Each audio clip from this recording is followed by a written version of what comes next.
बिस्मिल्लाहिर्रहमानिर्रहीम। अस्सलामुअलैकुम वरहमतुल्लाहि वबरकातुहू। उम्मीद करती हूँ आप सब खैरियत से होंगे। अल्लाह ताला से दुआ है कि आप खुश और आबाद रहें।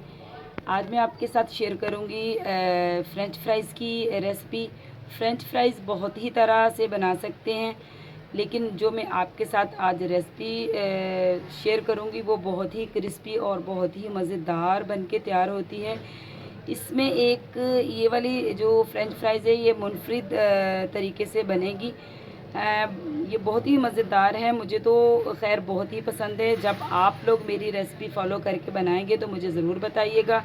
तो मैंने फ़्रेंच फ्राइज़ बनाने के लिए लिए हैं 4 अदद आलू, 3 बड़े साइज़ के हैं और एक थोड़ा छोटे साइज़ का है। तो जब तक मैं आलूओं की चिप्स की कटिंग कर लूँ तो उसके बाद आपसे मिलती हूँ। रहीम। तो यहाँ हमने कर ली है फ़्रेंच फ्राइज़ की कटिंग। तो अब हम जो है सबसे पहले लेंगे 1 अदद अंडा। बिस्मिल्लाहिर्रहमानिर्रहीम।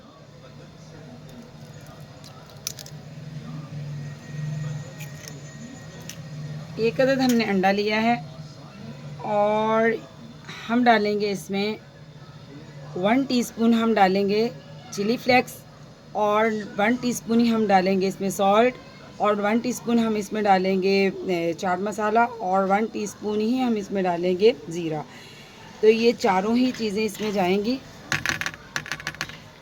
हम इसको करेंगे अच्छी तरह मिक्स करेंगे।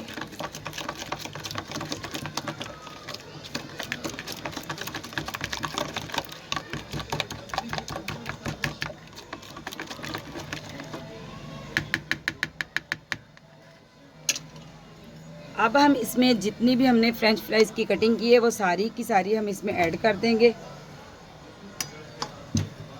अब हम इसको अच्छी तरह जो है इसमें अंडे की कोटिंग कर देंगे इसके ऊपर। ये वाली जो फ़्रेंच फ्राइज़ है ये बहुत ही मज़ेदार लगती है। किसी भी टाइम अगर आपके घर में अचानक मेहमान आ जाएं तो अगर आप चाय के साथ और कुछ भी ना हो, सिर्फ ये वाली फ़्रेंच फ्राइज़ बना के रख दें तो यकीन करें कि आपकी तारीफ़ करे बगैर मेहमान रह नहीं सकेंगे। तो आप ये वाली फ़्रेंच फ्राइज़ ज़रूर ट्राई कीजिएगा। ये बहुत ही मज़ेदार लगती हैं और हमारे घर में तो ये बहुत ही पसंद की जाती है। बेसन वाली भी फ़्रेंच फ्राइज़ होती है और जो है उसमें जो है मैदे वाली भी होती है जिसमें मसाले डाल के और उसके ऊपर अंडे की कोटिंग करके तो मैदा भी लगाया जाता है।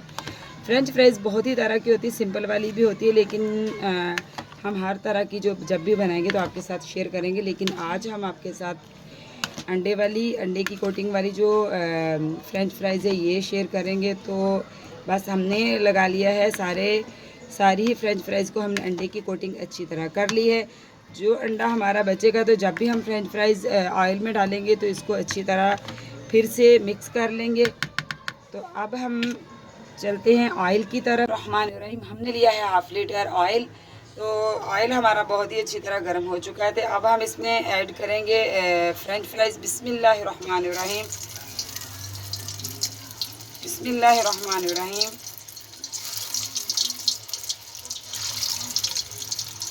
एहतियात से इसमें फ़्रेंच फ्राइज़ ऐड कीजिएगा क्योंकि डालते हुए आपके हाथों पे छींटे भी आ सकते हैं। तो एहतियात ज़रूरी है, एक एक करके डालिएगा वरना ये जुड़ जाएंगी।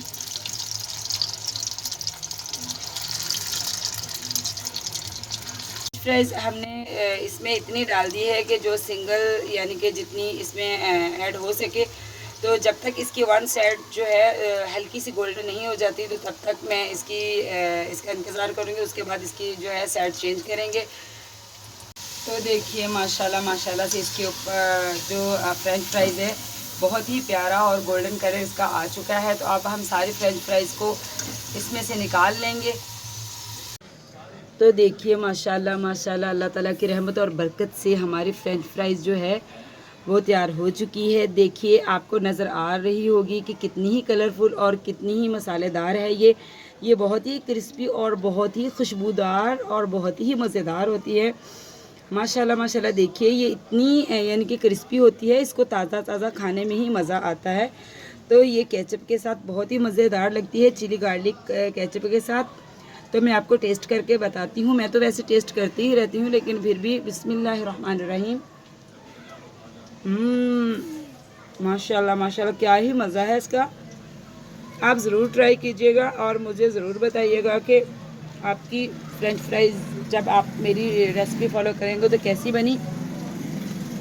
ये अपनी दवाओं में ज़रूर याद कीजिए और मेरी चैनल को सब्सक्राइब कीजिए और लाइक कीजिए। ये आपकी तरफ से मेरे लिए तोहफ़ा होगा और आपकी तरफ से मेरे लिए जो है एक राय होगी। आप कमेंट्स बॉक्स में ज़रूर अपनी राय से आगाह किया करें हमें। और मिलती हूँ आपसे मैं नेक्स्ट किसी चटपटी रेसिपी के साथ। तो अल्लाह हाफिज़।